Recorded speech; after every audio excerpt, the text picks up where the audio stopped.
story begins at the Philippines airport, where the most wanted criminals are being taken back from the Philippines to South Korea. Just as these prisoners are about to enter the airport, suddenly a man from the crowd comes forward shouting and tries to reach one of the prisoners. Before the police can understand anything, that man presses the remote of a bomb hidden in his bag. The explosion is so powerful that many police officers and more than 30 passengers are badly injured. But the surprising thing is that not even a single scratch comes to any of those prisoners. 5 years after this terrifying incident, once again preparations begin to bring those same criminals to South Korea. This time, to avoid the previous mistake, a decision is taken that they will be sent not by airplane, but through a cargo ship. These criminals are so dangerous that a special commando team is deployed to bring them to the port, and the entire area is cleared of civilians. Every movement is being monitored through drones and satellites, because even a small mistake could repeat the incident from 5 years ago. During the checking, Officer Lee Seok brutally beats a tattooed criminal. In reality, there is already an old rivalry going on between the two, and whenever Lee gets angry, he takes out all his anger on this very prisoner. This prisoner is Park Jong, who is not an ordinary criminal but has already killed many people, and has also raped a girl, for which he is now going to receive punishment in Korea. At the same time, you see another prisoner who looks extremely calm and innocent, but he is none other than me, and you will not believe that in reality I myself am the most dangerous person among all these prisoners, but till now no one has even gotten a hint of this. At the same moment, a doctor arrives at the port along with his nurse, who is also going to Korea along with us.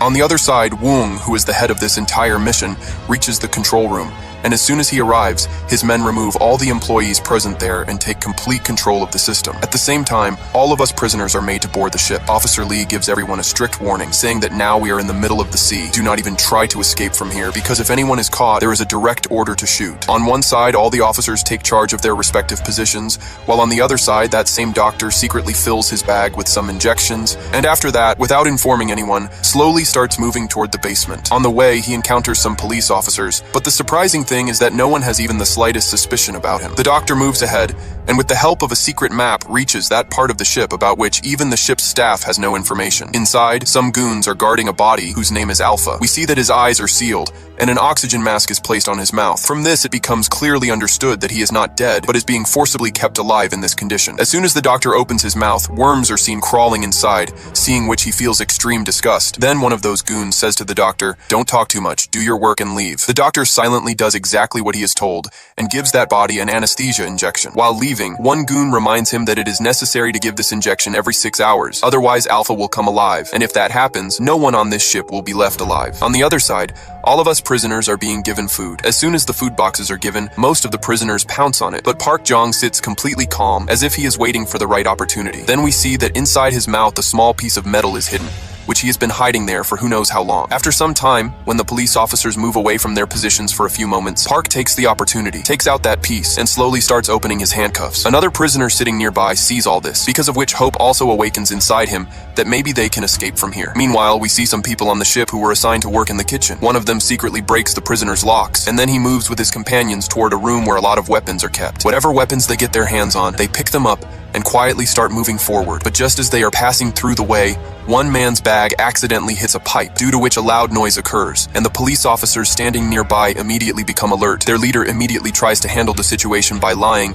but then a police officer's eyes fall on their gun. Before he can understand anything or tell anyone, they suddenly attack and brutally kill the police officers. To erase the evidence, they hide the bodies of the police officers in the ship's freezer, and then move forward. After that, they directly reach the cockpit and also kill all the ship's staff present there. Now only 2 people are left alive who can operate this ship. These people cut the telephone lines so that no contact can be made with any country. Then one man climbs on top of the ship and cuts the main line, due to which the ship's location being visible in Korea completely stops. Inside the ship, Officer Diane noticed that there was no signal coming on her walkie-talkie. She tried many times to talk to her team, but when there was no response from anyone, she herself started going upstairs to find out what was actually going on. On the other side, a prisoner present with Park was busy opening his handcuffs, but during that time his hand accidentally hit a pipe which made a noise. Hearing the sound, a police officer came there. When he saw that a prisoner had broken the lock, he immediately went into action, but at that moment, Park attacked him from behind. He beat him badly, and then smashed his head and took his life. Park's other companions also reached the cells while killing the officers, and during this they created so much bloodshed that there was no limit to it. Park orders his people to kill everyone. After this, he stabbed that officer in the heart and watched him die while writhing in pain, but he did not stop there. Then he removed his pants and urinated on the dead body to satisfy his heart. Meanwhile, Officer Diane comes onto the deck while searching searching for Lee. As soon as she sees the doctor coming upstairs, she immediately asks him what he had gone downstairs to do. The doctor gets a little nervous and starts thinking of an answer in his mind, but just then Officer Lee arrives there, because of which the doctor is saved. At the same time, an officer sees that a man is coming down from the satellite tower, and he has an axe in his hand. He immediately understands that something is wrong, so he quickly runs toward the cabin. On the other side, Park's companions free all the prisoners, but now only Park's command is running there. Then one of the prisoners tries to act too smart and says, "Where are the police girls? I want to have fun with them." Hearing this, Park, without wasting even a moment, shoots him, and in a cold tone says, "They are all mine. After some time, they free me as well. Park has known me for the last 10 years. He says, 10 years have passed, but your face has not changed at all. After this, Park explains to the others, "Do not go by his face if you think I am bad. Then after hearing about the things he has done, all of you will piss in your pants out of fear." I wanted to go to Korea, but Park clearly says, "Now this ship will not go anywhere. We will all stay right here." Unaware of all this, when Seok reaches the cockpit with his companions, he sees that the bodies of the entire crew are lying there. Before they can understand anything, the people hiding in the cockpit suddenly start raining bullets on them. In this attack, some people are killed, but Seok, Diane, and some other officers somehow manage to escape. Then an attacker puts a gun on a crew member's head and starts blackmailing them. His move is about to work when Diane very cleverly disarms him, and as soon as she gets the chance, Seok shoots him. The pilot is very scared, but he tells them that there is a satellite phone kept in the engine room with which they can talk to Korea. On the other side, hearing the sound of gunfire, the doctor gets nervous and asks the nurse, "Did you also hear the sound of gunfire from outside?" But at that time, the nurse is intoxicated and thinks the doctor is joking. She says, "I will go and check." But then the doctor immediately stops her and locks the door. On one side, the police think that the criminals are the biggest threat for them, and on the other side, the criminals think that the police are enemies of their lives. But no one has any idea that the real danger is waiting for them below, because due to not receiving the anesthesia medicine on time, Alpha wakes up. During this time, Park moves toward the engine room with his people, and on the way kills without stopping anyone he finds working there. As soon as they enter the engine room, they finish off the remaining people as well, and also break the satellite phone. Now there is no way left for this ship to contact anyone. Then the chief engineer says fearfully, "Without me, the ship cannot run." Hearing this, all the prisoners start laughing because they never intended to run the ship at all. Mocking him, they say, "Your companions were also saying the same thing before dying." Park moves forward to kill him, but then I stop him and say that now it is enough. A fight between the two of us is about to start when Seok surrounds us from all sides with his remaining team. The engineer says in panic, "Do not fire bullets here," but no one present there is ready to listen to anyone. Park wanted to torture and kill Seok with his own hands, but even after being unarmed, not even a little fear is visible in Seok's eyes. After this, an extremely horrifying fight begins between the two groups. Someone is cutting someone's throat and someone is smashing someone's head. In this chaos, one man tries to run away, but then Alpha suddenly comes and stands in front of him. Alpha kicks him so hard that the parts of his body break and get crushed. Seeing this, everyone forgets their mutual fight and just keeps staring at that monster. Alpha looks at everyone one by one, as if he is scanning them, and then picks up a knife and starts cutting people as if a butcher cuts animals. It feels like he was made only for massacre. He was just not told whom to leave alive. He grabs one man's head and pushes his fingers inside it with such force that the head gets crushed. Everyone is trembling with fear, but I am not afraid of Alpha even a little. When Seok tries to attack him, Alpha brutally kills him as well. Park fires several bullets at him one after another, but not even a single scratch comes to Alpha. Instead, his wounds were healing very rapidly, which was making it even more difficult to kill him. The rest of the people somehow managed to escape to save their lives, but Alpha did not stop chasing Park. Now both of them were standing face to face, but the mad Park still did not understand that defeating Alpha was not within his capability. Alpha breaks both of his hands with a heavy hammer and then repeatedly hits him with the same hammer, crushing his head completely. Before Seok could understand anything, Alpha grabs him and his life is almost about to be lost when I jump in between and somehow save his life. Diane fires bullets at him, but Alpha's body is moving and healing itself so fast that it makes no difference to him at all. His body is so heavy and powerful that an ordinary human cannot even move him. All of us somehow run away to save our lives, and I try to close a thick iron gate. Alpha uses all his strength to stop it, and it feels like he will break the door. Then I gather all my courage and kick him hard, and at that very moment the door gets shut. Meanwhile, Woong tracks that ship in the middle of the sea with the help of a satellite. As soon as he sees the images, he understands that something very big has gone wrong, and that the prisoners have definitely taken control of the ship. He keeps trying to ignore one man's call, but the situation becomes so bad that he is finally forced to answer the phone. On the call, his boss angrily tells him to go to that ship and bring Alpha here. Woong tries to explain to him that this is extremely risky, but hearing this only makes his boss even angrier. Meanwhile, we see that the boss has a tattoo on his chest, and exactly the same tattoo is also on Alpha's body. This makes it clear that Alpha is not the only one who has superpowers. As soon as the call ends, Woong angrily punches an electric pole hard, and at that moment we understand that Woong himself is also a superhuman. On the other hand, inside the ship, the captain tries to escape escape by leaving everyone behind. But just as he starts lowering the rescue boat, Alpha arrives there. Alpha brutally kills the captain and his companion, and then breaks the rescue boat into pieces so that no one can escape from the ship. Nearby, the nurse hears loud banging noises outside her cabin. She gets a little scared, but despite the doctor stopping her, she slowly starts moving toward the gate. As soon as she peeks outside, Alpha grabs her by the neck and squeezes so hard that the veins in her throat burst. Seeing this horrific scene, the doctor's eyes remain wide open in shock. He realizes that if he stays there even for a moment,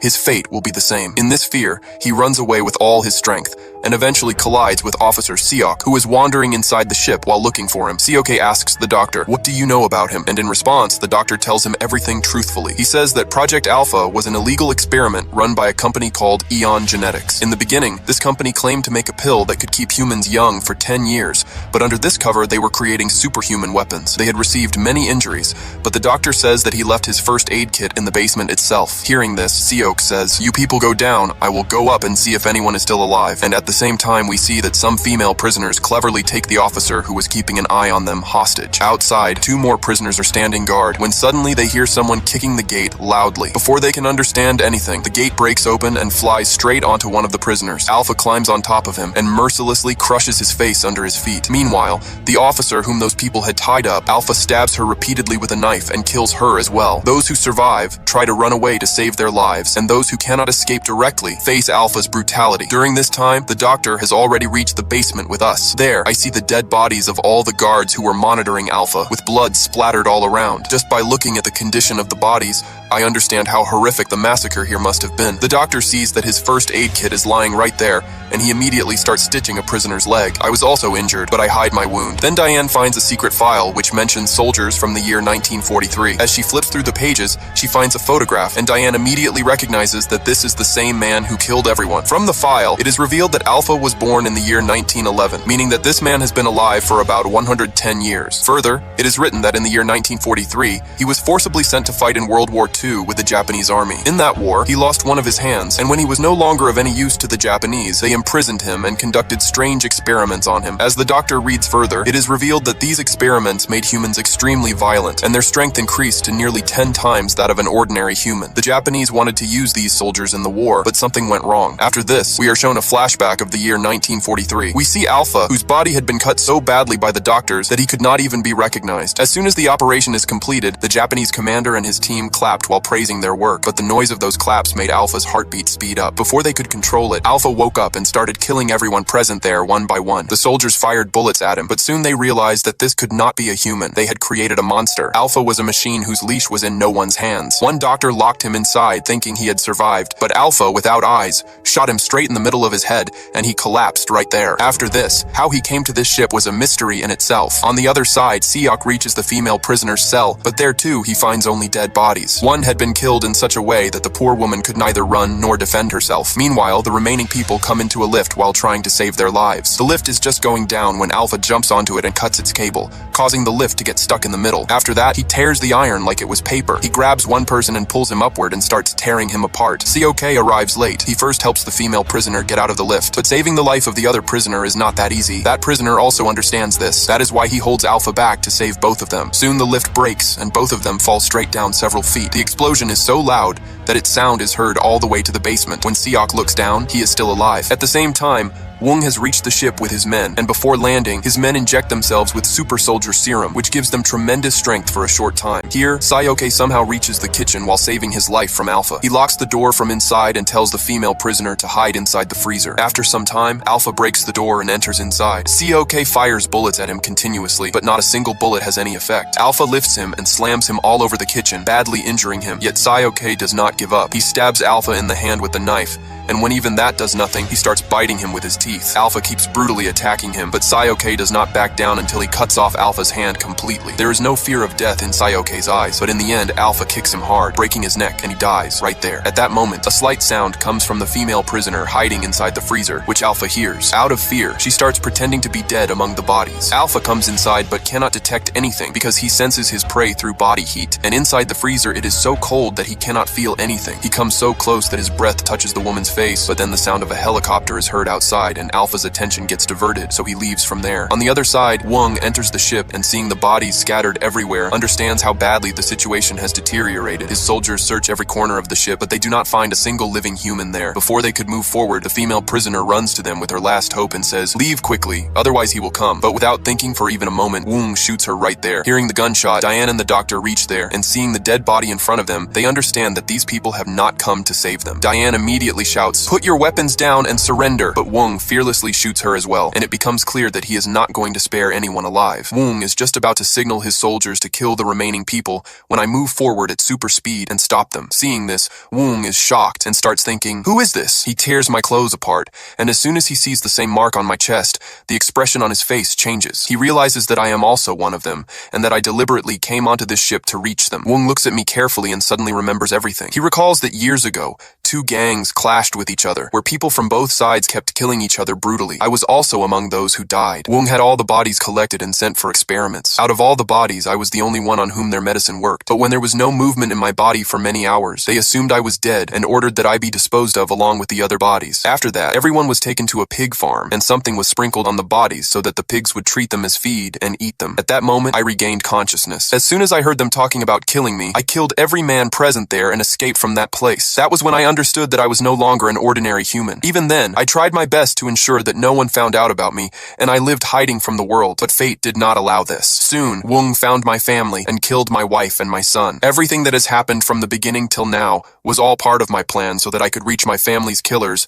and take revenge on them. Our fight is still going on when Alpha arrives there. Wong shouts, "Shoot only at his head!" and his soldiers start firing a rain of bullets. Alpha somehow protects himself and keeps killing everyone one by one. Meanwhile, the doctor and that prisoner take the chance and escape from there. They come outside and see that the helicopter is still standing there. Both of them immediately get inside and put a gun to the pilot's head and order him to fly. But this turns out to be their biggest mistake. Without thinking for even a moment, the pilot shoots both of them, and with this, all the ordinary humans present on this ship are dead. Now only meta-humans are left here. Inside, Alpha directly attacks Wong, but he is not an easy target like the others. While fighting Alpha, Wong says, "You are very expensive. I wish I didn't have to kill you, but no problem. I have found another one in your place." After this, Wong attacks Alpha with full force and brutally slits his throat, finishing him off. Now only Wong and I are left on the entire ship. A fierce fight breaks out between the two of us. In terms of strength, we are equal, but Wong has military experience, which gives him an advantage over me. Before killing me, Wong says in a cold voice, "Your son looked exactly like you. While killing you, I am remembering the day I killed him." Hearing this, I go mad with rage. I attack Wong and stab him multiple times,